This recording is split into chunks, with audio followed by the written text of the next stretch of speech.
Quest, what's good, man? If you don't know what's up with Azariah, you about to know what's up. So can you give us a little introduction to you? Like, where are you from? Yeah, man. A little bit about your lineage and all that. Yeah, no doubt. I've been making music since 2005. That's when I put out my first project, The Chronicle. Got a little exposure around the upstate region, Rochester, Buffalo, Syracuse, Utica, things like that. And I just been grinding, man. You know what I'm saying? Been grinding. I got a lot of projects under my belt, and I'm just pushing this young black and gifted second coming with my man Kid called Quest right now. No doubt, no doubt. What you say, young black and gifted? First of all, I love the title of that project. Right. For me, it goes back to who is it? Young, gifted, and black. Yeah, I think Simone. Big Daddy had a line like that. Yeah. It's funny though, Rob. Not to cut you off. The thing is, I didn't like the name. I didn't like Young Black and Gifted. Yeah, that's not the name. That's not the name of the album. That's the name of the duo, the group, which is me as the MC and Quest behind the boards as a producer.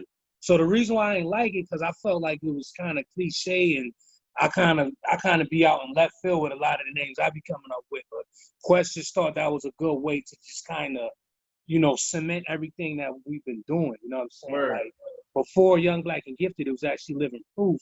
And if you remember, it was a group, I think with Primo and Group Home back in like the 90s that went with Living Proof. So that's why Quest decided to switch it from Living Proof to Young Black and Gifted. Okay, word. So you mentioned your man Quest is a producer, right? Mm-hmm. How long have y'all been linking up on this music? Since 06. 06? You know what I'm saying? I met Quest in 06. Yep, met him in 06, and we've been working hard ever since. And Quest is really like, this is his number one focus in music. You know what I'm saying? Getting his name out there. He had a lot of little beat tapes back in the day. J Quest verse Ninth Wonder, J Quest verse Green Lantern. You know what I'm saying? He know Big Shug with Gangstar. He did work with him. So Word. Quest he been grinding for a minute, man.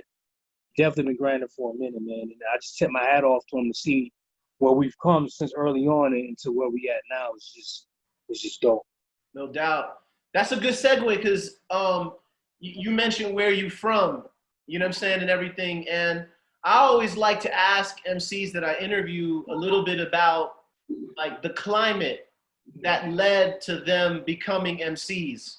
You know what I mean? Like, what was it that got you practicing rap or rapping or into hip hop? Is it just your community, the people you were around? Was there a specific person that put you on to the culture? Right. What was that climate that nourished your hip hop essence? You know what I'm saying? Well, the person that put me on would be my pops. I mean, I remember being a baby. You know what I'm saying? I was born in '86, so that's like the golden era. The Rockin', G-Rap. You know what I'm saying? Big Daddy Kane. KRS-One. That type of that's what time my dad was on. You know what I'm saying? He was on that type of time. So I got introduced to it young. You know what I'm saying? But as I got older and like when I started going to high school and I was raised in a suburb outside of Rochester called Henrietta. So like during the summertime, I would still be, in the city and the hood and things like that. And, one of these little sports programs I went to, they always would be like rhyming, freestyling in the cafeteria and things like that. Then when I got to high school, dudes was doing it then. So definitely early on, I was definitely big in the pop. Nas definitely made me want to rap. But my dad, I said my pops too. You know what I'm saying? My pops, he had a lot of back in the day, cassettes was the big thing. So he had all the cassettes. Yeah. Poor Righteous Teachers, Public Enemy, you know what I'm saying? Just mad dudes. So I feel like even though I'm not from a borough or nothing like that, being from upstate New York and just being around, you know what I'm saying, the circles I was around, like I got a rich history into that. You know what I'm saying? That's dope. So your dad, he had his finger on the pulse. You know what I mean? Like Oh yeah. he knew what was up, or he knows what was up. He was like, he was like what? In '86, my pops had to be early 20s. So Okay. that's right around the age. You know what I'm saying? Right. Then back in the '90s and the '80s, you already know how the culture was and how people was giving it up. It was still a new thing. People still thought rap and hip hop was a fad. They didn't know if it would last or not. You know what I'm Right. saying? So that's kind of how got into it, man. Not even knowing. You know what I'm saying? I remember listening to like Arrested Development and Ghetto Boys, My Mind's Playing Tricks on You, and P Rock and CL Smooth, Reminisce Over You. These are things that I didn't even know at the time. They was just so infectious to hear them, you know what I'm saying, on the radio, because regular radio, we got a station out here called 104 WDKX, and they don't show no local dudes no love, but back in the golden era, that's all they was playing, you know what I'm saying? Wow. That's crazy, man. Yeah. I came up, I remember seeing the music videos, like you mentioned Ghetto Boys. I remember seeing Bushwick Bill in My Mind's Playing Tricks on Me, and I was so scared, yo. I remember like I was scared. I was like, yo, this is scary, Right. And but I think that it really sparked my interest, and I used to watch like a lot of us like came up like watching BET and MTV, those music videos and stuff. Right. I don't even know if they show music videos on these channels anymore. I don't really watch too much TV or whatever, but but that's an interesting history, man. I'd like to learn about where people picked up on it, Right. You know what I'm saying? Did you have or do you have, I know you said your pops was an influence, but do you have somebody who taught you how to rap? Like somebody, maybe an older god, or somebody that was like, yo, this is how you do it, or someone who just like for me, clown me. Like I had people who would they would be rapping and they taught me by making fun of me. You know what I'm saying? Like, so I felt like, nah, I'm gonna go in. Like, did you have people who shaped you lyrically like that, like in your cipher? Yeah, early on, man, because, like I said, I dropped my first project in '05. You know what I'm saying? I was like 17, 18 at the time. So up until that point, like shout out to my man Sino. He was a influence because he was the first dude I seen in high school, 9th grade, in front of people on stage performing. You know what I'm saying? There was a couple other heads at the school that really kind of took me under their wing a little bit. But I always been, when it came to writing the type of stuff that I write, that's always been me. I know my man Willa Mays also, peace out to Hafiz. He showed me how to count bars like right around that period. Because the first time I ever recorded was '03. I used to in the high school I attended, we used to have in like lunchtime, we used to go to the room where they recorded all the announcements, the announcements for the day and all that. And that was like our first little studio. It was like a green carpeted room, and just me and a few other dudes that was at the school going there. We would record, we would write, freestyle, whatever it was. You know what I'm saying? And I put a little project out in high school called the 1940s Radio Hour. You know what I'm saying? Yeah. It didn't have nothing to do with 1940s, but it was just like that was me kind of honing, you know what I'm saying, honing the skills. Because like at that time, I wasn't even like prepared to pay for no studio time. That was a foreign concept to me. It wasn't still real for me yet, you know what I'm saying? But once I started, '04 came and I started recording more, developing my style and all of that. It just everything else was natural, you know what I'm saying? Yeah.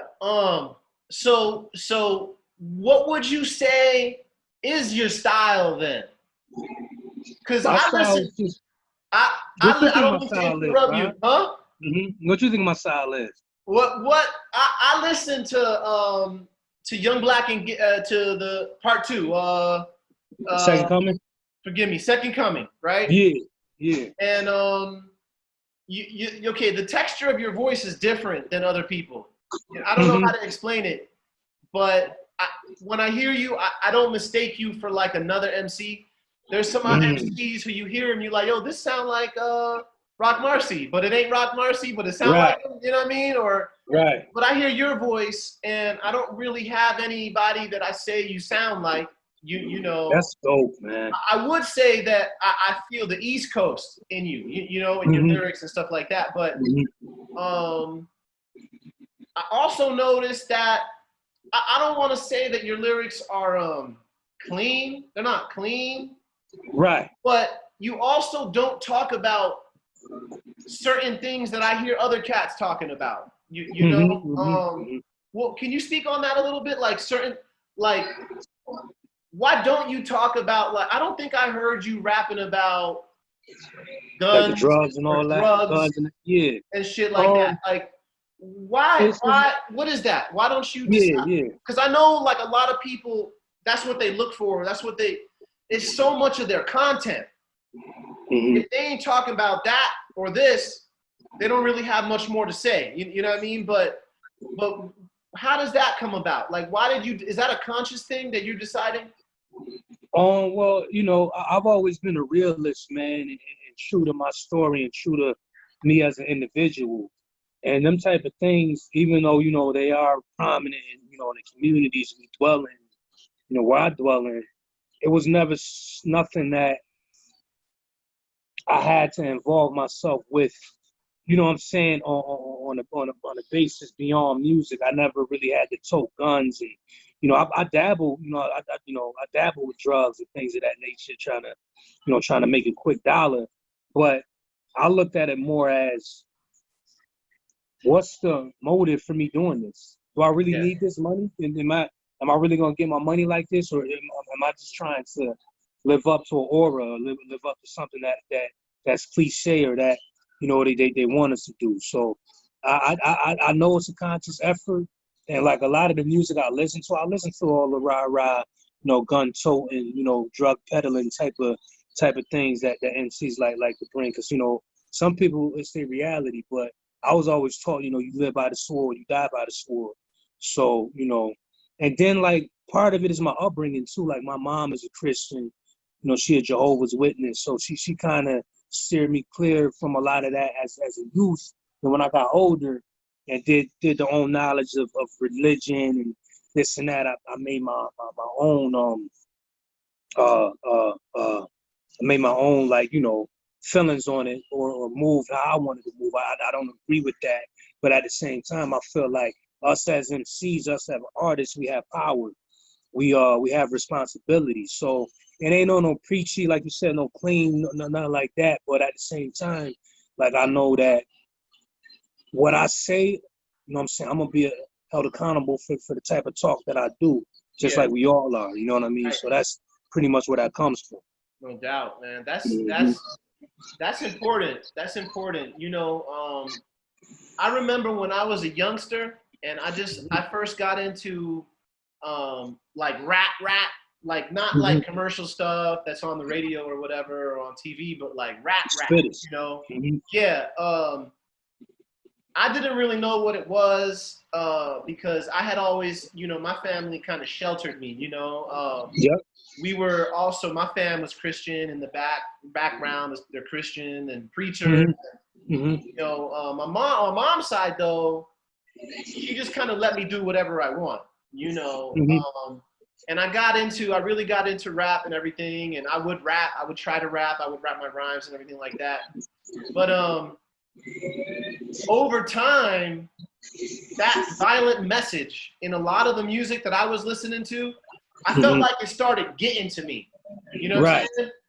Like, it was like messing with my head or something, you know? And so I just stopped listening to it. I was like, yo, you know what? This isn't for me. And I decided to just listen to conscious rap, or, you know, just like conscious rap, like whatever you consider conscious, you know? But and it's funny you say that, because I feel like conscious rap has a negative connotation. Like, I was talking with one of my homies, he rapped too, and he's dope, and he's like, yeah, I'm not a conscious rapper though. Like that's a bad thing. You know what I'm saying? Yeah. I feel like everything from conscious to negative, it's all human expression. So you can let the people, you know, package it up how they want to or break it down how they want to. At the end of the day, it's you conveying, you know, whatever feelings you have on something. So when people call me a conscious MC, I don't feel like I quote unquote fit the criteria of what's, you know, came in the past as that. But at the same time, it's still a little different than even in upstate. You know, upstate we known for, you know, the hard shit. Yeah. And what I do is different than that. But it's still got that grit, it's still got that aggression, it's still got that desperation in it though. You know what I mean? Definitely. I feel like that's a quality that I have that I haven't really seen a lot of people with. It's either they on one side of the fence or the other, you know? Yeah, that's true, man. I think that passion comes across in your music for real. Thank you. You know? So what is it that you would say inspires you to write? Or life. Everything. My daughter. Yeah. My woman. You know, the state that I'm in. There was a song on Second Coming. My lady hates this song. It's called Milk and Honey. And that was all real. There was nothing fabricated about that at all. Baby, I'm doing an interview. I'll call you right back. I'm doing an interview on Zoom. All right, call you back. All right. Speaking of that was my lady right there. Yeah. But yeah, like nothing on it was fabricated. Everything I said from how the structure of the house that we reside in to what part of the area we're in to what goes on around this area, all that is all real. But the thing that I feel gets a lot of people caught up is they welcome the violence. Like, yeah, you know, it's rock, you know, you get crazy.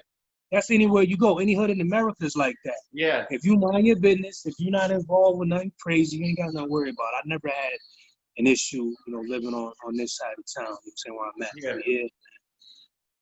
That's crazy, man. I just saw a talk about about hip hop and architecture. Right? Hip hop and architecture. And the speaker was saying that hip hop has the power to change architecture. I've heard that. You know what I'm saying? I've heard that. So he was showing pictures of things that hip hop has changed. Like he showed a picture of like old school headphones, like before hip hop. And then he showed like beat headphones, the beats. And how hip hop changed how we listen to music. He showed the old school turntable, like the old school joint. And then he showed hip hop turntables and how we revolutionized the way people listen to music. He showed a pair of Timberlands. And then he was like, I don't need to change this picture because hip hop took these and they made them Timberlands. You know what I mean? Right. Then he showed, what was it? He showed like an old like lounging chair, like a regular lounging chair. And then he showed us one of these like contemporary chairs with like speakers on them. And they looked at urban and stuff like that, and how hip hop, you know, changed the shape of chairs, you know, and how people sit and like all of these things, you know. But then he went deeper into how has architecture, the shape of our neighborhoods, the shape of the projects, all of that modern architecture, how that has been responsible for shaping hip hop too. Yeah. All these people in the hood living on top of each other, right? And then he played clips of the music and how the music is a criticism of the environment. So like, you know, don't push me because I'm close to the edge. I'm trying not to lose my head. Right, you know, right. And that criticism of the environment of where we live, you know, and how a lot of poverty comes from our community and our housing, you know, the way we are housed. And I feel like I'm going on a tangent. No, you're not. But that's an interesting relationship right there. You know what I'm saying? It's like, funny because like even, you know, Rochester, for example, right? I'll give you two examples. I'll give you Rochester, I'll give you Raleigh, North Carolina, right? My family, my brother and my mother, they in Raleigh, North Carolina now. I haven't really been to too many hoods in Raleigh, but I do know that in general rule of thumb, it's a little bit more nicer than Rochester. Rochester's rugged.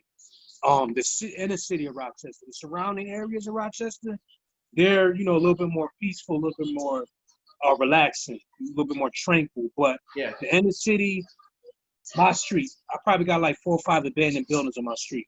You know what I'm saying? The boarded up housing, All that. you know what I'm saying? So it does something, because that's not just Rochester. That's all upstate New York for the most part has them attributes when it comes to the housing and the architecture and the buildings. Right. But then you look at maybe something like down south, where maybe the vibe is maybe a little bit different, and it is reflected with the music as well. Yeah.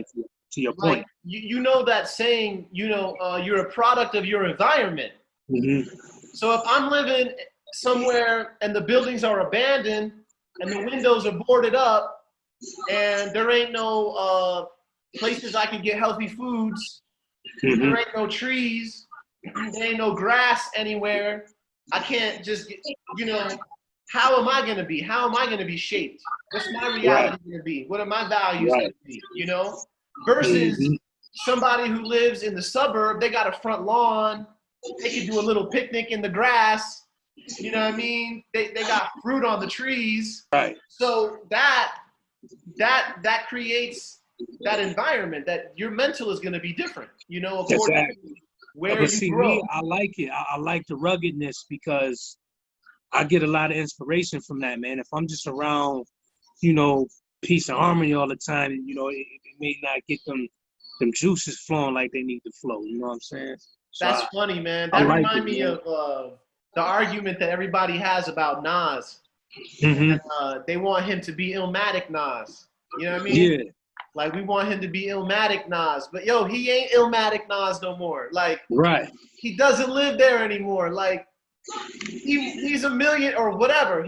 He's straight. Oh, yeah. Like, that ruggedness, I don't think he is there anymore. So I don't see how we could expect him to spit about that. You know what I mean? Right.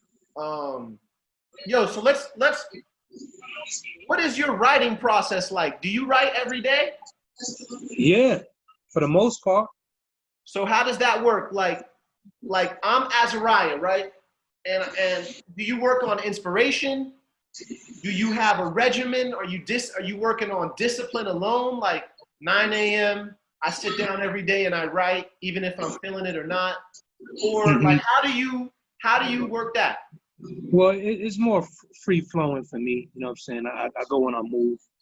A lot of times when I write a song, I may write like 3 songs at once, where I put a bar. You know, unless I'm inspired and I just come up with the full 16 for that first verse right there. You know, if I'm just piecing it together, I may write 2, 3 bars for this one, and switch it up. Here another beat, write 2, 3 bars of this one, same for the next one. Cause like I don't force anything. I always tell people that I don't force nothing. Everything I do is all in the right time, in the right mode. So if I know I got like a deadline, you know, I could definitely force myself to write something, but I never really had writer's block. You know what I'm saying? Like, I never really had that. I leave it alone, and then I go back to it when I want to.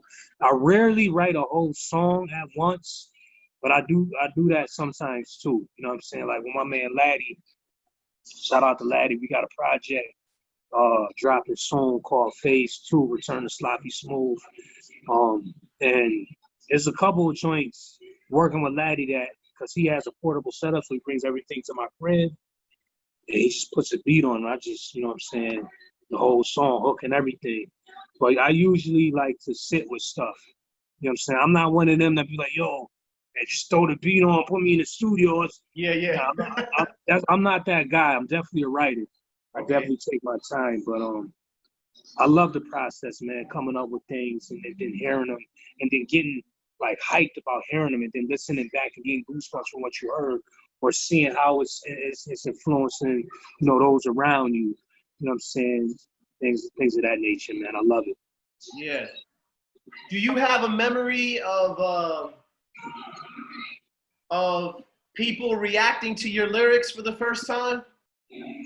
Yeah, different people react differently. Some people are more, you know, calm with it. Some people give you the, you know, the gas face, you know what I'm saying, the little sour face or whatever.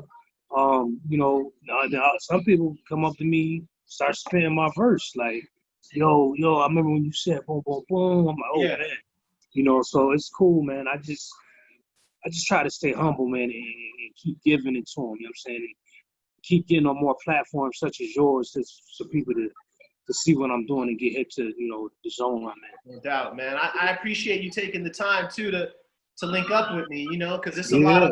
it's a lot of places you could be right now. You know what I mean? Yo, look, man, look. I got a show tomorrow at Record Archive in Rochester, New York. This is like a release party. Saturday, I'm going to me and Quest going to Poughkeepsie.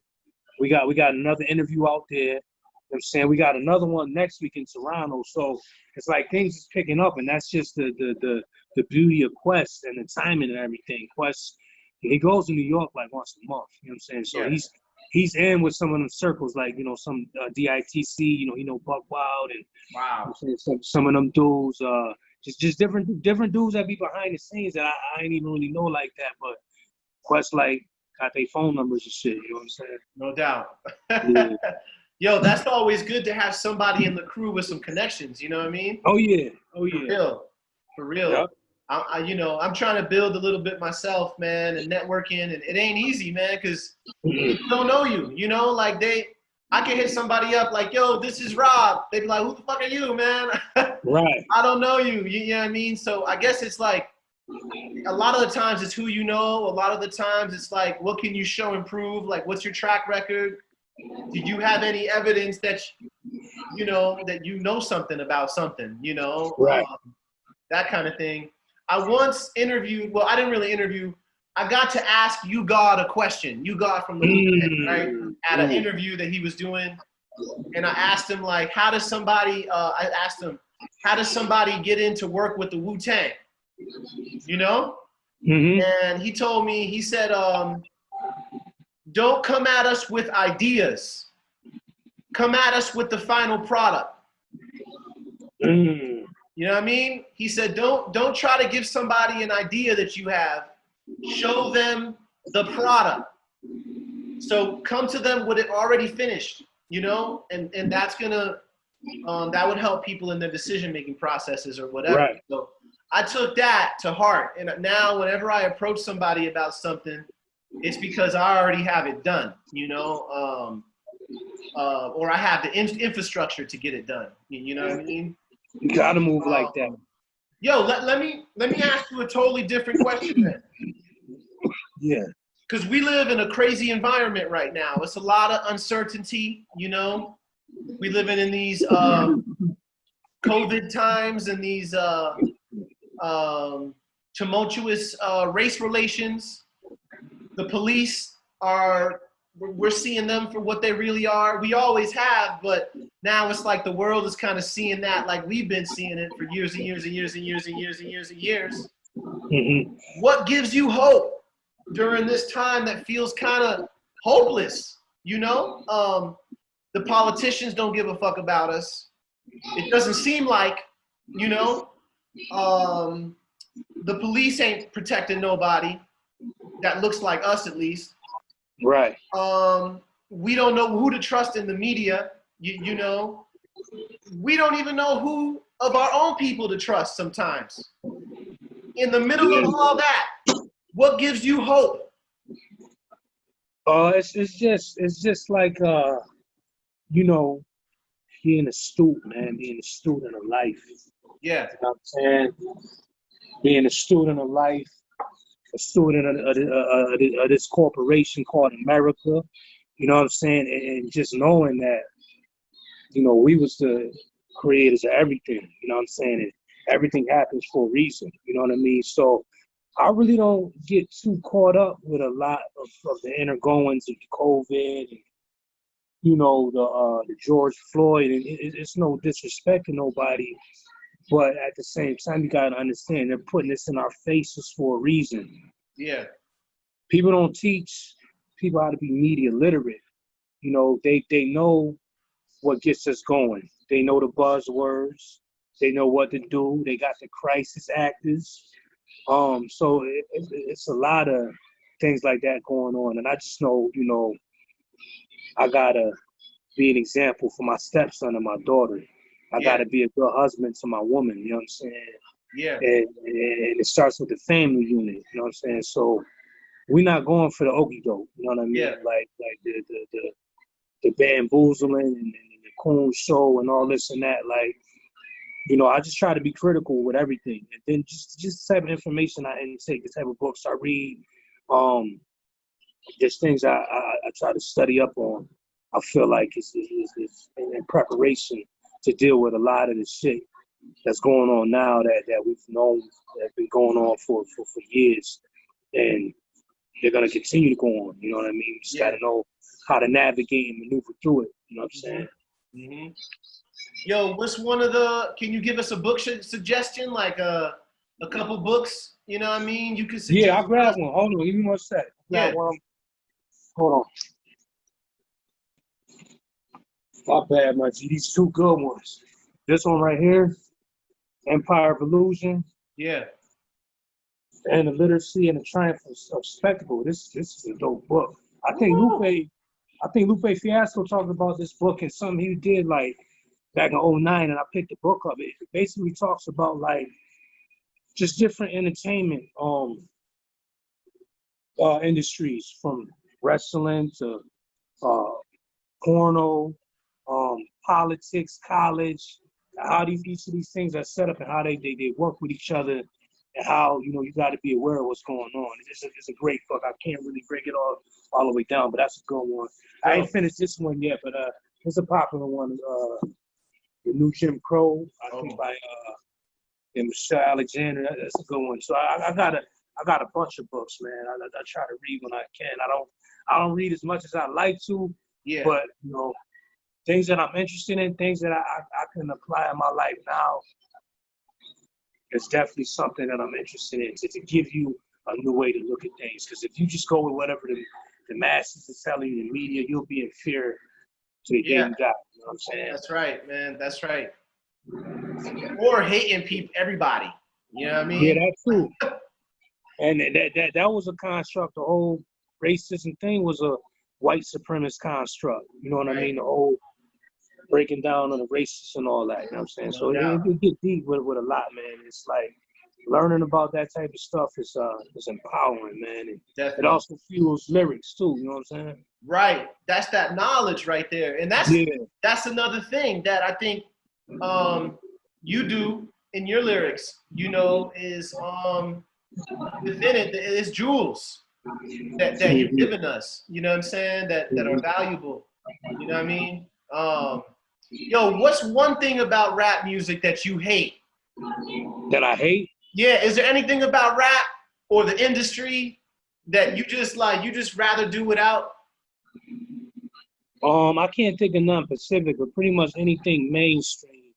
Yeah. You know, from the way the video gotta look to, you know, just the whole commercialization of our music, really. Because back in the 80s and the 90s, it wasn't like it was now, when you got a rubric. I got to wear this. I got to do this. I got to be with this one. And we got to, you know what I mean? Like, it's crazy. It ain't about the music no more. It's about anything but the music. The music is like secondary. Where before you could be, you know, some dude with, you know, whatever you had on, it could be fly, but it was more importantly about what you were saying. Like, look at Biz Markie, you know what I'm saying? Funny dude and everything. Yeah, man. The dude was just a great performer. Like, the dudes was great performers. It wasn't just the what do they call that? It wasn't just the image or the gimmick. You know what I'm saying? These dudes really had skills. These dudes really got busy. Right. So that's what I would say I would like to do without all the fluff. You know what I'm saying? Let's get down to the foundation. You know what I'm saying? Definitely. I have a hard time with a lot of the commercial stuff too, man. Like a lot of us do, you know. One thing I can't ever get my head around is how people swear an MC is nice according to how many streams they got, or like their sales and shit. Like, that does not tell me you nice. I don't care if you have 1 billion streams. That doesn't mean you nice. That doesn't mean you can spit. You know, Exactly. to me, that says more about your business ethic or the savviness of your team and your marketing, you know, and branding and everything except for your rhymes. You know, what do cats from the underground who are trying to get a little cheese, because at the end of the day, I you know, we need to get some money in our pocket. Cats who don't have the huge platform. You know what I'm saying? Like, what are some things we could do to kind of break in? Like, are there any things that you've been trying to experiment with to try to get on a little bit more? I know you said you're going Well, to platforms. let me answer the first part. Not to cut you off. Go ahead. The first part of the question. The first part, to show you nice, you got to be able to perform. Period. Yeah. Without your vocals, you got to be able to get on stage and captivate people. That's, if you could do that, you're nice. Okay. Just the second part of what you were saying about what to do to get paid. You know, as your resume builds, now you can charge for your time. You know what I'm saying? As your resume builds, if you get numbers behind you, you know, now if you're invited to play somewhere, now money may be involved. These are things that I've seen personally since the very beginning stages of my career at music. My only issue was the consistency. You know, things, I may get paid for a show here, and then the next 3 shows are pro bono type, you know, or whatever. So it's about building that business. But I never let money be the motivating factor. Okay. Money doesn't even exist. Fiat isn't even real. Like, and that's something crazy. You break that down. But it's like, if you're nice at what you do, it's gonna come to you. And then you stay passionate, stay grinding. You know, like I told you, I'm in love with the process, getting up, you know, going to this, doing this, offering music, offering stuff that I said on a record. You know what I'm saying? That means a lot to me. It's like, it's magical, man. It really is, man. We be like sorcerers and all that, you know what I'm saying? Because that's what they call words, spelling, you know what I'm saying? Yeah. The different cadence you putting into what you're saying, your vocal tone, what you emphasizing, all that is ill to me, man. I love to coach that much. Definitely, man. So like I said, just build your resume up so now you can charge for your time and now you have something to back it. Features too. You know what I'm saying? I got a good feature. I can't reveal it now, but I got a good feature on phase 2, Return to Sloppy Smooth. That's gonna be nice, man. This has been my biggest feature to date. So, yeah. When does that come out? That ain't gonna come out. I don't know. Probably like November, December, round then. Okay. Yo, so how many projects are you working on? Cause I did some art for you, you know, and you like, yo, I'm ready to start promoting it today. You know what I mean? But she's like, nah, that shit ain't coming out till 2021 or something like that. Like, how many projects are you working on? Like at the same time? Man. Like probably like eight to 10. But serious? Yeah, and most of them are done. They just, I want to get the artwork. Cause like I said, that's what I'm learning from Quest. Cause Rob, you know, we independent artists. We don't got no big budget behind us. We be doing all this mom and pop, hand to hand type shit. Right. So it's like, what I'm learning with Quest, with the different campaigns he's running and where Second Coming is going, hopefully that'll boost up my cachet. So when I do some of these other side projects, I can handle them with the same business sense that we did this one with. Yeah. That's really what I'm trying to do. The one you did, that's called Self-Proclaimed King, as you already know. And that's gonna be the next project after the Laddie one. Okay. So yeah, just trying to get everything lined up. And I'm shooting visuals for that one right now. Dope. Videos, all that, yeah. So you have a trajectory. You like, all right, so we get in here, what we gonna do before we get there, right? Yeah. So I like that. That's planning, you know, and thinking ahead of time. I asked you, what do you hate about rap or the industry right now? What's something you love about it? Mm. I love hip hop. I love hip hop culture. I love the feeling when you go up somewhere and be like, yo, you such and such, yo, you such and such, yo, I heard about you, yo, you know this, yo. I love it when people come up to me and they heard my music. You know what I'm saying? Word up. That the when you give a good show and you can see it in people's faces, they not just on their phone or having side conversation, but they locked into what you're saying. I love that too. Right. Mm-hmm. Right. That's funny, man. That recognition is something else. I'll tell you. Right. It's kind of intoxicating a little bit. Like Mm-hmm. I was at the supermarket here, right here around the corner from my spot. Right. And I was checking out, and I'm nobody, you know, I'm nobody, but I was checking out, and I don't really put my face out on the internet too much just because I'm shy and shit. It's hard for me to even do these interviews sometimes, but Be nice with it though, man. I'm trying. I'm building. I'm trying. So right. I'm at the supermarket. I'm checking out, and the cashier is like, "Yo, you that rap seminar dude, huh? You rap seminar?" And I'm like, "Yo, what? What you know about rap seminar?" You know what I mean? Right. And that was the first time, maybe the only time I've been out and somebody knew who I was. You know what I mean? I was like, "Yo, that's crazy. You even have been paying attention that much to know." He's like, "Yeah, I see all your posts, man. You break it all down." And I was like, "Man, that little bit of recognition was like, I'm still vibing off that, like, you know." That's fire.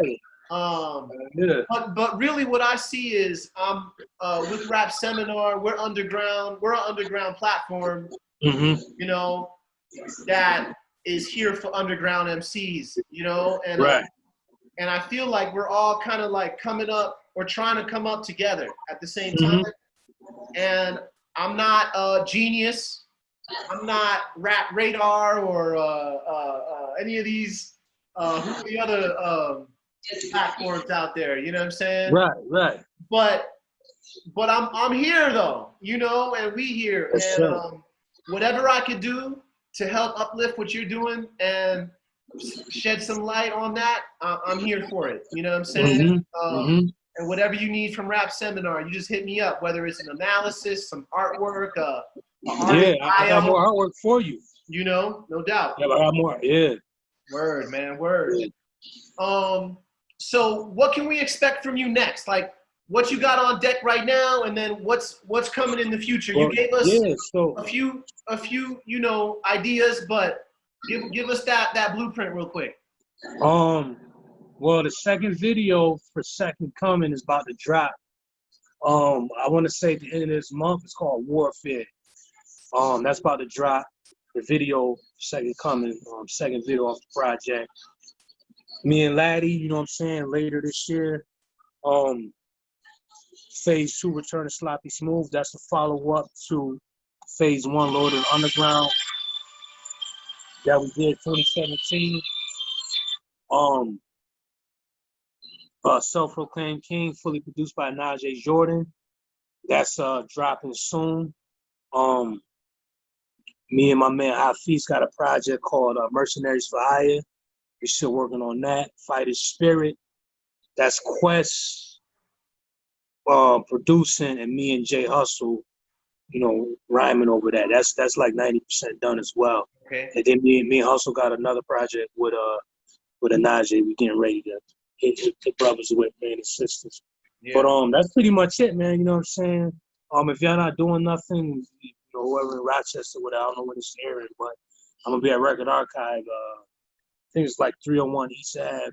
It's like a little release party. You know what I'm saying? We're gonna film it and put it on YouTube, so be on the lookout for that as well. No doubt. Yo, real quick, you mentioned Onaje. Yeah. How did you link up with Onaje Jordan and Home Team? Najee hit me up, you know what I'm saying? He reached out, you know what I'm saying? You know, he seen what I was doing online, and he wanted to be a part of it, man. And, you know, it was crazy because, like, I get dudes hit me, you know, with beats all the time, and a lot of times it be some old other stuff. But when I heard what Najee had, like, he's one of my favorite producers. Yeah. You know what I'm saying? You know, so that's why I'm excited about Self-Proclaimed King. I actually just recorded the last 2 songs for that yesterday. Okay. You know what I'm saying? So, yeah, I'm excited about that, man. I need your analysis on that one too, you know? I'm ready. I'm ready. You know I am. You also mentioned Jay Hustle. That's your people's right there? You came up with Jay Hustle, or Yeah, you Hustle, meet my him man. online too? Nah. Me and Hustle from the same town, you know what I'm saying? We from Rochester. He's from the east side. I grew up in the burbs or whatever, but we both from the same town. And we've been working together for a while, you know what I'm saying? Okay. A while.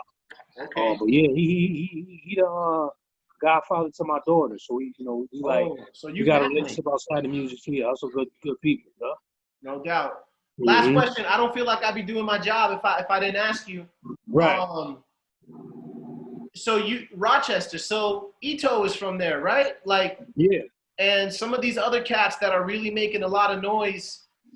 Do you have links with them or connections with those cats who are also from your area? Or is it just a different vibe or what? I know Ito. You know, it ain't like we best buddies or we talk all the time, but we familiar with each other. Okay. Emilio Rojas, I know him. Okay. I don't know the last thing he did, but he really was breaking out from here a few years back on a different vibe, but he was still spitting. He was still spitting. Okay. It's 38 Special. I never met the brother. You know what I'm saying? It was a thing that Emilio was doing a few years back. That he got all the MCs from the town to at this one studio. You know, it was supposed to be like a big project. Everybody from the town was supposed to be on it, but it never happened. But I know most of the dudes was there, like Special, Ito, them dudes was there. You know what I'm saying? That's the only time I ever seen Special. I never met him. Who else? Hassan Mackey's my dude. He's from Rochester. He used to be with Cav Brown. He had an album with Apollo Brown. Okay. Back in like 2012 called Daily Bread. So Okay. he definitely a legend, you know what I'm saying? And that's like family right there. But yeah, it's a lot of us, man. A lot of us all the time. I just want to keep doing what I'm doing and holding the flag for this, you know what I'm saying? Definitely, man. Yeah. It's a beautiful hip hop renaissance that we're going through right now. And I feel lucky to be able to interview you, one of the players in that. Right. And you know, you got any last words you want to share? Anything that you want to hit us with to, you know, kind of cap this interview? Rob, I just wanted to thank you. This one was a fun interview. I don't know how long we've been talking, but it flew by. Yeah. Called me for the kids, doing what kids do. You know what I'm saying? But nah, I thank you. And like I said, we're gonna do much more stuff, man. Because you definitely look out on the covers, and I need more. So I want to build you more on that. Because I got a project called Failure's Not an Option. It's a 4-track EP. I already got 2 videos shot for it. Okay. And I'm gonna need some graphic work on that. But I'm not dropping that for a while. So we'll see. You know what I'm saying? But that's the next thing I kind of wanted to hit you with. Definitely. I'm here, man. Whatever you need. And no doubt, I'll reach out to you if I get some ideas, you know. I'm always thinking about, like, yo, how can we make it more ill? How can we get this more popping, you know? You know what I'm saying? I hit people up. So much respect to you and to the fam.